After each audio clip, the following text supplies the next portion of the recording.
Robinhood may not be the best business whenever it comes to growing clients, for their own business, but whenever it comes to actually, the ingenuity of them making new products in the retail investor space, you gotta love them. This is not simply a video just about Robinhood, because every brokerage that we use as retail investors eventually starts to pick up the products that Robinhood once created. Remember that Robinhood was the actual company that popularized the commission-free brokerage, or even the fact that they came out with the fractional share or even IPO access. All sorts of brokerages use these products today, but it was Robinhood that first created them, and they are not done with their new string of products as they had just revolutionized and created a new one today. Introducing stock lending at Robinhood, an opportunity to earn extra income on the stocks you already own. This gives customers the option to let Robinhood actually lend out their stocks to potential borrowers for an interest rate over time. Robinhood will also show options to opt in or out of this program at will, as well as the option to actually have a dashboard to track your earnings. Now, Robinhood hasn't completely revolutionized this product. I mean, this has been a product that has existed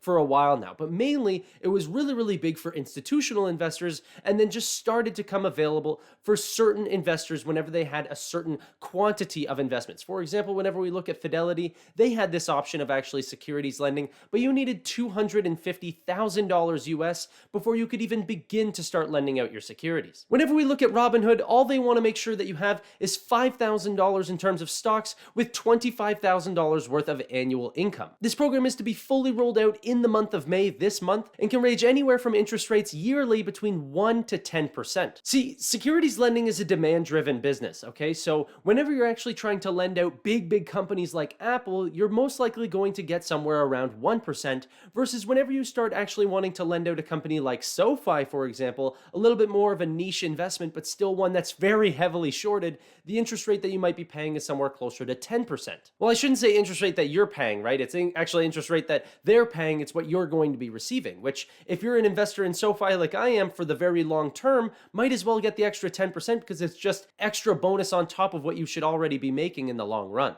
Now, I don't actually talk about Robinhood a lot on this channel. This might even be the first time that I've actually spoken about this company, but I do hold and talk about SoFi a lot. And whenever I see a product like this of securities lending, I think it fits perfectly in with what we're already doing. So I like to keep a broad overview of this, sort of fintech space. And if you like that sort of content, then you're going to want to give this video a like and subscribe down below if you want to see more financial content just like this. A couple more things to consider whenever you're actually looking at these security lending programs is the fact of how the actual payments of the interest gets paid out as a cash payment, or even if you're actually lending out a stock that pays a dividend. Those dividends won't actually become dividends towards you, they'll be cash payments because they're actually being given by the borrower. The reason I bring this up is because it treats your taxes very differently, okay? The way a dividend payment hits your account and the way regular income hits your account are very different in terms of the IRS. So make sure that you talk to an accountant or do a lot of your own due diligence, but I'm no tax professional, so you're not going to learn it here. Remember that if you hold fractional shares with Robinhood in terms of wanting to actually lend them out as securities lending, this won't actually be possible for you, okay? This is not a fractional type business.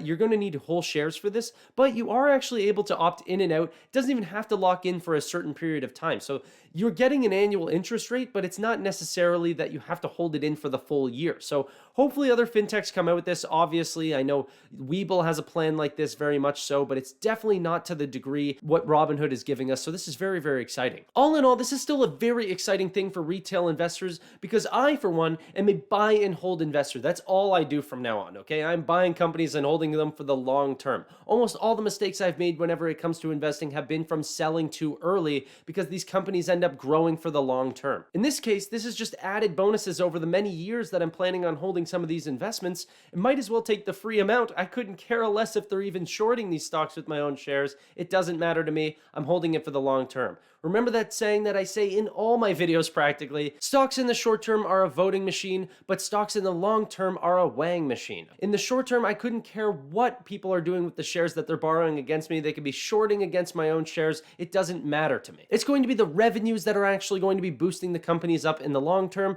and that's really what I'm here for. I'd rather take my 1 to 10%, added on to the additional bonuses as the stock begins to climb in the later years. But let me know what you guys think about this. And if you guys actually want to learn more about SoFi, the actual beauty for why I'm actually looking up these Robinhood things, because SoFi is the true magical fintech in this world right now, make sure you guys check out the 32 reasons to buy SoFi stock right there. But if you haven't already, guys, make sure you guys like the video and subscribe down below if you want to see more financial content just like this.